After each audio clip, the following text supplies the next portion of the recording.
안녕하세요. 줄리우스천 채널 구독자 여러분. 저는 두물머리 콘텐츠 팀의 예라라고 합니다. 오늘은 천 대표님께서 카메라 앞에 서지 않아 조금 의아해 하신 분들도 계실 텐데요. 제가 이렇게 나오게 된 이유는 평소 콘텐츠나 아니면 라이브를 통해서 책 추천 원하는 구독자분들도 많았고, 나아가 자네 팀원들에겐 어떤 책을 권하는지 궁금해 하시는 분들도 많이 계셔서 이렇게 새로운 콘텐츠를 만들어 보고자 시작하게 되었습니다. 저희 대표님은 어떤 책을 읽는지, 또 권하는지, 저희 회사에는 어떤 책이 있는지 등을 함께 이야기해보고자 합니다. 물론 앞으로도 대표님의 영상은 꾸준히 업로드 될 거고요. 추가적으로 저희 회사와 채널 목적에 부합하는 다양한 영상도 제작하고자 합니다. 오늘은 홍춘욱 박사님의 돈의 역사라는 책을 저희 회사 어드바이저 팀 Q 매니저와 함께 이야기하고자 합니다. 천 대표님께서 페이스북 페이지에 리포스팅했던 내용이기도 한데 직접 글을 쓴 당사자의 목소리로 한번 들어보시죠. 네, 안녕하세요. 저는 예라가 소개했던 두물머리 투자자문의 Q입니다. 제가 오늘 읽었던 책 중에 소개해드릴 책은 돈의 역사입니다. 요즘에 되게 인기를 많이 끌고 있는 책이죠. 제가 이 역사를 암기 과목쯤으로 생각했을 때 엄청 지루했었거든요.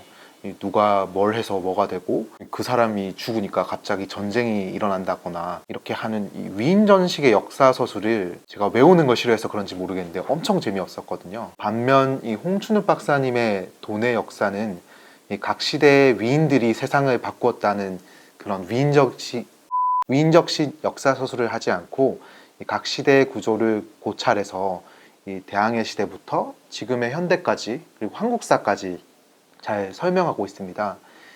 홍춘욱 박사님이 구조를 설명할 때 돈의 구조로 설명을 해요.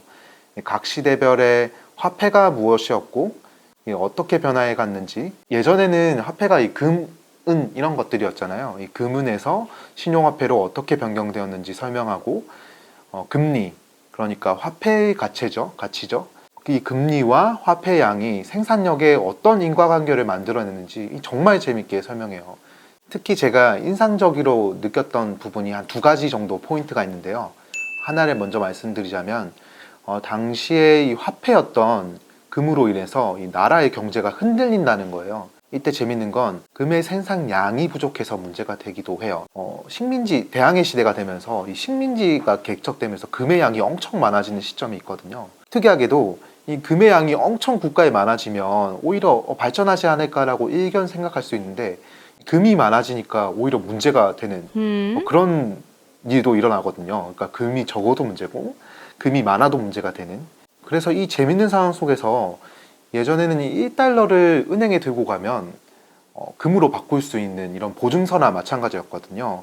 그런데 이 1달러를 은행에 가면 금으로 바꿀 수 있는 그 예전의 시대보다 1달러를 이건 그냥 단지 종이에 적힌 숫자일 뿐이야 라고 이 국가에서 말해줬을 때 세계 경제는 왜 더 안전해졌는가, 이거에 대해서도 설명하고 있습니다. 되게 흥미로운 부분이죠. 왜 이 달러를 금으로 바꿨을 때보다 그냥 단지 하나의 숫자일 뿐일 때 왜 세계 경제는 안전해졌다고 표현하기 뭐하지만 더 이 진폭이 줄어들었는가, 되게 흥미로운 부분인 것 같습니다. 또 다른 하나는 세계의 제4대 발명이 전부 다 중국에서 이루어졌잖아요. 그러니까 문명이 가장 발전했던 중국에서 왜 산업혁명이 이루어지지 않았는가에 대한 이유에 대한 설명이에요. 책에서는 이 증기기관을 발명했던 위인이 영국에서 태어나지 않았기 때문이라고 설명하지 않습니다. 그 시대에 중국, 일본에서 인구가 많았거든요. 이 인구 과잉으로 인해서 이 노동의 가치가 저렴했기 때문이라고 설명을 해요. 그 사람을 사용하는 가격이 너무나 비쌌던 영국에서는 이 사람을 대체할 기술을 만들어야 되는 유인이 훨씬 컸다는 거죠. 그래서 산업혁명이 일어났다는 겁니다. 이게 정말 재밌는 게, 지력을 적게 소모했던 벼농사를 한 동양은 인구 증가가 빨랐거든요. 그래서 이 인구 증가가 빨라서 시장이 커지고 일정 수준까지는 문명 발전 속도가 서양을 앞질러서 오히려 발전했는데, 바로 그 이유 때문에 오히려 혁신의 유인이 더 낮아져서 새로운 발전을 막았다는 거죠. 이 부분을 읽고 저는 좀 지금 현재는 어떨까라는 생각을 했어요. 낮아진 인건비가 그랬던 것처럼 지금 이 시점에 과연 새로운 시대로 나아가는 동력을, 그러니까 이 혁신을 막는 존재가 무엇일까라는 질문인 거죠.